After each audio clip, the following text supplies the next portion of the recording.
Pegaram só com a mão, pegaram só com a mão, pegaram só com a mão, pegaram só com a mão. Boa noite. Eu gostaria de agradecer o convite, parabenizar todas as pessoas envolvidas com essa proposta da residência agrária e com esse congresso. Na semana passada eu estava assistindo O Rei do Gado. Vale a pena ver de novo. E foi a morte da liderança e o enterro dele, do Regino.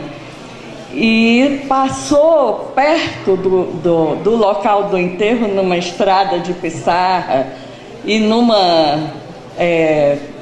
grade de proteção e tudo, uma carroça, não sei se vocês viram, com um velho, uma criança e um imenso painel, eu acho de madeira, escrito questão agrária, e tinha a continuação que eu não consegui ler o resto, né? Mas isso na simbologia, assim, esse velho, essa criança, a palavra questão agrária saindo numa carroça simbolizava uma continuidade da luta e da questão, simbolizava o passado, presente e futuro em relação a isso. Eu digo, não, esse é o mote da minha fala, que é questão agrária e pesquisa científica, que eu perguntei ao Marcos, o que é que eu falo? Problemática que ele me deu para falar, era quase tudo, né? Então, mas eu quero começar dizendo que é uma questão histórica, que conforma um campo de tensão, de conflito e de disputa pela significação da questão agrária, inclusive na sua relação com a pesquisa científica, que não é só uma pesquisa da academia, né? A pesquisa científica ela é bem mais ampla. A própria Embrapa é a empresa da geração de uma tecnologia e de conhecimento científico também. A questão agrária e pesquisa científica são campos de disputa relacionais que se intercruzam e que despontam como realimentadoras uma da outra para legitimar ou deslegitimar politicamente, cientificamente, argumentos e posições.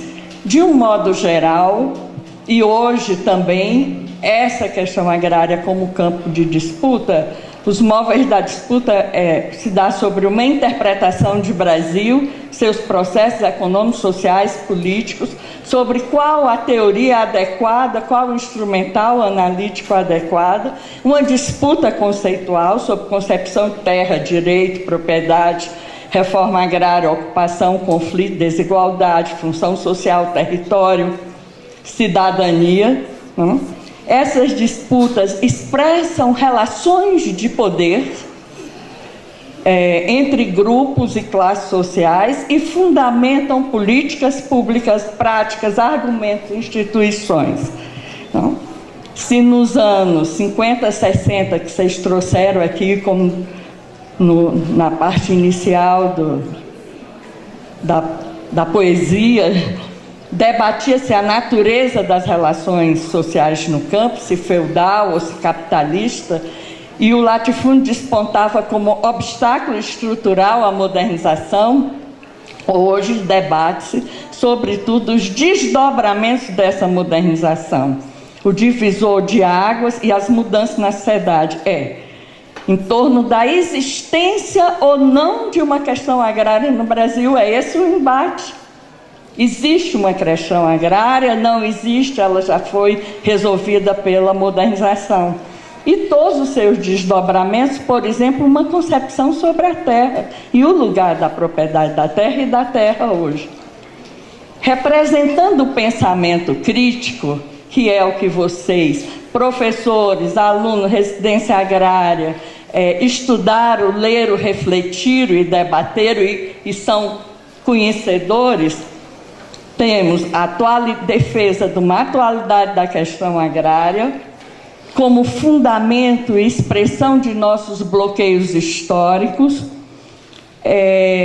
Eu acabei de assistir uma mesa muito bonita na SBS, Congresso Brasileiro de Sociologia, que era Lutas por Terra, e falava e discutia sobre isso, a permanência da questão agrária, entendida como monopólio da terra. Uma segunda ideia, o acirramento dos conflitos sociais que ganham novos contornos, né, das populações tradicionais, a rebeldia em torno de uma tradição, a evocação da tradição como elemento de luta das populações tradicionais que não recusam a modernidade do mundo do direito. A presença de novos atores que vêm se somar aos permanentes atores dessa luta, povos indígenas, ribeirinhos, quilombolas, o novo lugar da terra que assume em busca de novas áreas incorporadas, áreas de floresta, cerrado, desmatamento, delineia um novo período da questão agrária, reservas indígenas, código florestal, a necessidade de mais e mais terra sob controle do mercado, o território, uma noção de território que não é só terra para produzir, mas terra onde sempre viveu, onde tem um cemitério, onde tem a história e uma tradição. A emergência de novas lutas que está se colocando em termos distintos que eu não sei para onde apontam, mas seria interessante uma reflexão. Esse pensamento crítico, ele incorpora e procura ultrapassar determinado conhecimento. Ele é percebido não como denúncia, mas como superação. Não é o discurso denúncia, mas é o discurso da superação e ultrapassar determinados conhecimentos. É um pensamento histórico, atento à diversidade das significações, busca elementos estruturantes dos processos sociais, é uma reflexão a contrapelo, que procura olhar a partir do oprimido, dos movimentos sociais, dos trabalhadores, sujeitos políticos das ações. Procura olhar a partir das ocupações, dos assentamentos. Vou beber água, estou com a boca seca. De outro lado, nós temos, representando o pensamento conservador, o argumento de que não existe mais questão agrária no Brasil, que ela foi resolvida com a modernização e com a consolidação do agronegócio. O argumento que nós estaríamos numa nova fase de desenvolvimento rural, caracterizada pela perda do valor estratégico da terra como fator de produção, e que a tecnologia tornou-se mais relevante que o trabalho e a terra da agricultura. Um argumento desse pensamento conservador que fala no esvaziamento do campo como tendência Brasil e tendência mundial, e que cabe aos líderes do agronegócio indicar caminhos, não? Um empobrecimento do debate sobre questão agrária e uma mudança no papel da agricultura familiar. Há uma disputa, esse pensamento, disputa conservador com pensamento crítico são relacionais e se definem na relação que os negam. Há uma disputa de ideias no esforço de convencimento da mídia, dos meios de comunicação, no espaço da política pública, na academia, na produção científica, uma disputa pela legitimação. Eu vou falar sobre essa segunda vertente, é a minha contribuição. Eu espero ampliar reflexão, pesquisa, estudos e ampliar esse impacto do projeto Residência Agrária, incorporando mais essa dimensão.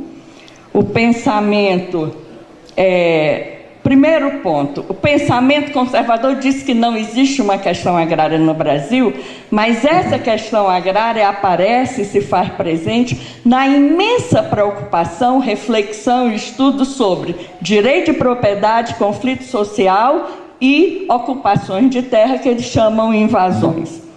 A lógica que orienta esse pensamento é uma preocupação com controle, como controlar processos indesejados.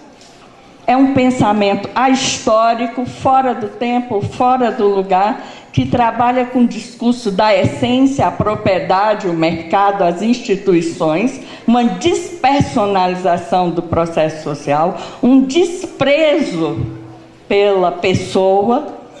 Perpassa em todas as argumentações uma lógica custo, investimento e ganho, e é uma das dimensões de fragilidade deles, porque quase, às vezes, não consegue perceber a dimensão política com a obsessão do custo, do investimento e do ganho. A defesa de uma racionalidade é um pensamento conservador moderno, a defesa de uma racionalidade instrumental, que diferencia desse pensamento conservador tradicional dos anos 50, 60, onde a questão agrária só poderia ser resolvida por meio da lei, da fé e da moralização do campo, onde o movimento social e ligas camponesas responde reforma agrária na lei ou na marra. O suposto, hoje, que está em gestação um novo ambiente institucional no Brasil, que anuncia uma mudança no papel do Estado e das empresas. Há assentado em toda a teoria da nova economia institucional. O que eu vou trazer aqui sobre a nova economia institucional? Eu não sei economia, é com um olhar de sociólogo. O lugar de produção desse conhecimento, o lugar principal, é o grupo Pensa da USP, são os intelectuais orgânicos do agronegócio. Há uma valorização da instituição e das organizações de interesse privado, a defesa da não neutralidade dessas organizações, cuja função é pressionar o estabelecimento das regras do jogo e do lobby, seriam responsáveis pela coordenação dos sistemas agroindustriais e pela competitividade do agronegócio. Há uma defesa nos estudos, nas teses, nos trabalhos do Pensa, é muito ligado à economia e à administração. E quase todos saíram da Exalc, que segundo a maioria da direção, que segundo uma tese belíssima da Sônia Mendonça, uma historiadora da UF, a Exalc reproduz a elite agroindustrial no Brasil. E a Rural reproduz a administração, funcionário para o Estado, o pesquisador. Esse discurso defende uma maior politização das instituições privadas, e esse vínculo à academia, hoje a Elizabeth Farina, que é do Pensa, é a presidenta da Única, que quem é de São Paulo sabe, é a instituição, a entidade da Cana. Se alguém pudesse trabalhar esse Pensa, para mim seria uma paixão, né? Eu tinha um orientando que começou a trabalhar o Pensa e se perdeu nas relações familiares das elites. Janaína sabe quem é. O discurso conservador moderno fala que tem capacidade de afetar o próprio aparato institucional, que teria um papel estratégico na aglutinação de interesses, além do segmento que representam, né? Interlocutores do governo e outras organizações da sociedade. É um discurso que não é um simples retorno ao conservadorismo, é um sistema estruturado de reflexão que defende a imposição de uma nova legitimidade social. Tem uma preocupação com o controle do comportamento, há um raciocínio da ideia de controle do comportamento humano que leva à estabilidade, redução da incerteza, maiores desempenhos. As instituições são consideradas instrumento de redução de incerteza, porque oferece o limite para moldar o comportamento. São regras do jogo que estruturam politicamente as interações sociais. O grau, eu estou passando algumas coisas mais rápidas. A proposta para eles de ocupação de terra, conflito social, reivindicação, mobilização, são consideradas incertezas e tratadas como tal.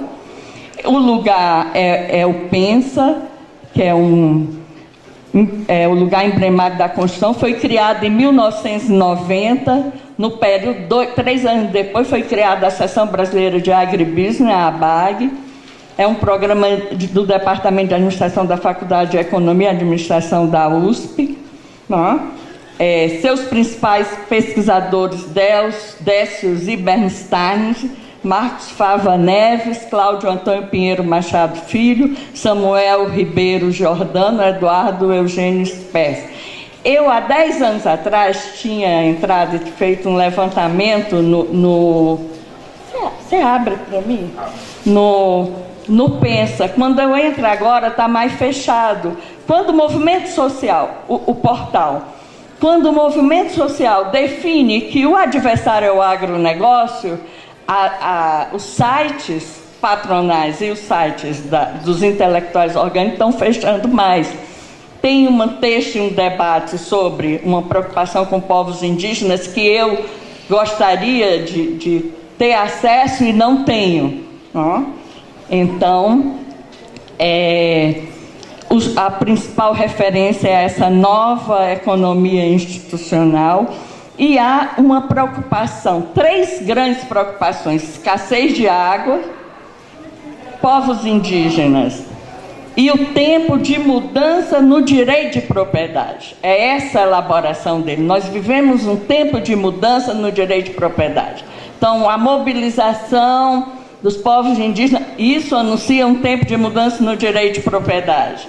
A escassez de água, isso anuncia um tempo de mudança no direito de propriedade.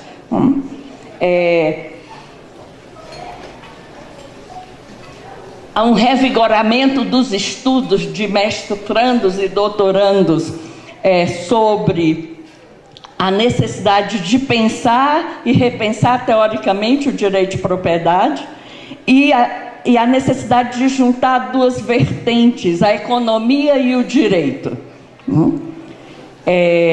A necessidade de defesa do direito de propriedade diante das tentativas de captura e da proteção do Estado. Isso é importante, isso não é irrelevante, porque a mídia tem um apagamento ideológico e a mídia não coloca do temor do intelectual orgânico, que está na base da elaboração política, analítica e teórica do agronegócio, que eles estão obcecados com a questão do direito de propriedade. Não tem visibilidade isso. Nem eu tenho financiamento de pesquisa das instâncias prioritárias para trabalhar isso. Isso é um pouco... Por isso eu acho bom até ouvir falar aqui sobre isso.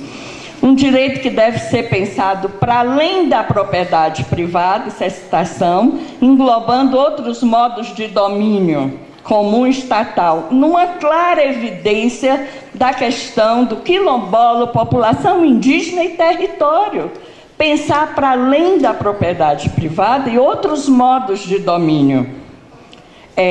Os direitos formais legais atribuídos à propriedade da terra estão conflitantes com os direitos informais com base no costume, do uso comum desse direito. É fonte de risco e de expropriação. Um direito de propriedade deve ser concebido sob o prisma do recurso e da riqueza. A necessidade de reafirmar os poderes que são definidores do direito: usar, gozar, dispor, reivindicá-la. Usar, desfrutar e aproveitar, tudo bem. gozar, fruir, explorar economicamente. Mas o dispor, eu fiquei completamente assustada. Dispor é destruir, abandonar ou alienar como quiser. Então está explícito que o dispor é destruir, se for o caso. É uma visão de um outro modo, de uma visão absoluta desse direito de propriedade, sem peia, sem limite, sem regra, sem contrato social, acima, né, dessas sociabilidades. E reivindicá-la. A garantia da propriedade deve estar associado aos princípios da eficiência. A definição imprecisa do direito de propriedade, e é imprecisa porque não é absoluto, implica custos na sua obtenção e sua defesa.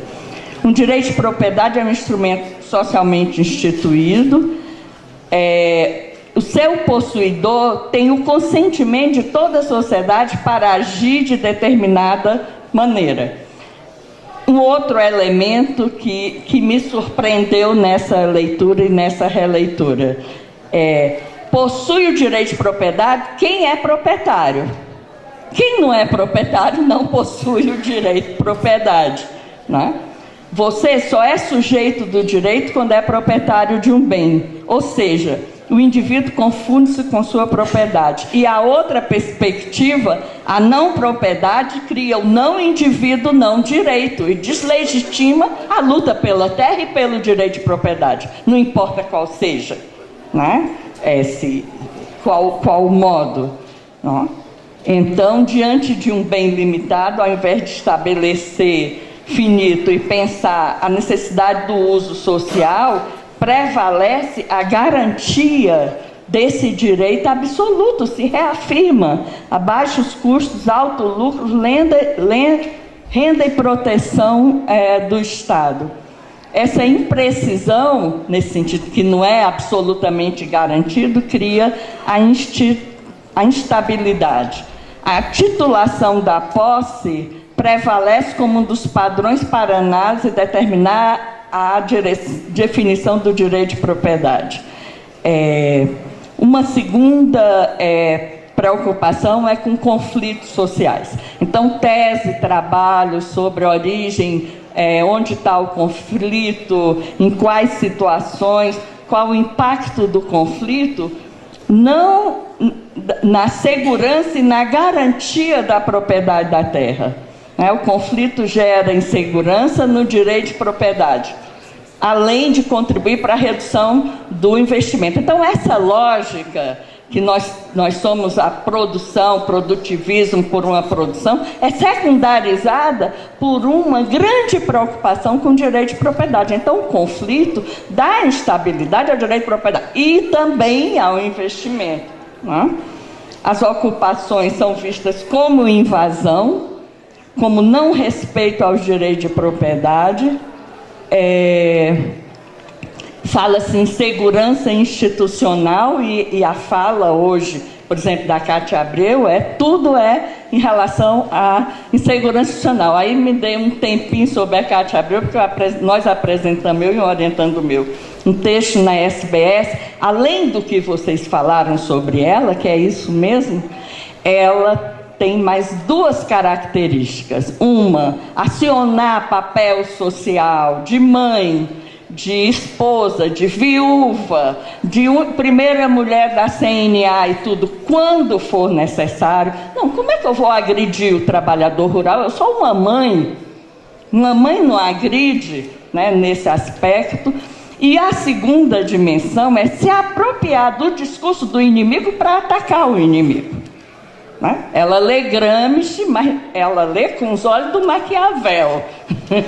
Mas, então, isso é importante perceber. Então, essa insegurança institucional, os estudos sobre as invasões, quem está invadindo, estudos sofisticados, quem está invadindo, qual é o perfil da fazenda, qual a dinâmica da invasão, qual a caracterização da área, invasão de curto tempo, 30 dias, médio tempo, 60 dias, os prazos, mediadores, por quem foi organizado, vários estudos sobre esse primeiro período, 1988-1995, sobre estudos sobre invasões, uma reflexão inicial, ou pelo menos eu não tive acesso, sobre a questão do meio ambiente, pensando que é uma questão do setor público, que é uma externalidade à proibição, e se A causa dano a B, não necessariamente será o caso de impedir A de continuar agindo, ou seja, de continuar causando dano, não? Pois talvez seja mais eficiente remover B, problema de natureza recíproca, sem custos de transação, mesmo em questões ambientais, e a solução pelo menor custo tem uma diferença conceitual, e que isso é importante saber. Assim, tem um embate de conceitos, né? O pensamento crítico, trabalho, ocupação, conflito social, relações de poder, violência, trabalho escravo, greve, reprodução, classe, interesse, representação, construção da identidade, direitos, renda, função social da propriedade, desapropriação, impacto, conflitos, atores, sujeitos históricos. O pensamento conservador moderno trabalha invasão, direito de propriedade, insegurança jurídica, instabilidade, empreendedorismo, visão sistêmica, gargalos, competitividade, conquista de novos mercados, aumento da renda, risco social, gestão, credibilidade, respeito, prestígio, enfoque contratual, dispersão das decisões, agrosociedade, agronegócio. O pensamento conservador dá suporte e legitimidade aos argumentos da retórica patronal. São discursos que se complementam, sobretudo: 1. A não existência de uma questão agrária no país. 2. A defesa do direito de propriedade. 3. Essa insegurança institucional. Momentos de hegemonia são tempos. Nós estamos vivendo um momento de hegemonia do agronegócio. São tempos de lutas científicas, a ciência é interpelada para legitimar pressupostos e práticas sobre a transgenia. Segundo a ciência, transgênico é isso, transgênico é aquilo. São embates de classe, sobre questão agrária também. Eu acho que é preciso indagar-se e aceitar o desafio da dúvida, construir um saber instituinte, perguntar em que medida a pesquisa científica está conseguindo responder às necessidades postas pela sociedade, como pensar a questão agrária nesse aspecto, como pensar latifúndio hoje, não é? Que era sinônimo de improdutividade nos anos 60, na lei também. Mas o latifúndio para as ligas camponesas, a tese da Regina Novaes de Corpo e Alma mostra que o latifúndio para as ligas poderia ser usineiro produtivo. Ele era sinônimo de intolerância, de violência. Estou terminando, não? Então, pensar numa pesquisa científica caçadora de mitos, não? E essa hegemonia, esse tempo de hegemonia não é totalizador, não abarca tudo. O tempo de hegemonia dá espaço para a construção da contra-hegemonia. E eu acho que é de vocês, essa gente dessa geração, a nova tarefa de seguir em frente, tal qual a carroça com a questão agrária. Obrigada. Pegaram só com a mão, pegaram só com a mão, pegaram só com a mão, pegaram só com a mão, pegaram só com a mão, pegaram só com a mão, pegaram só com a mão.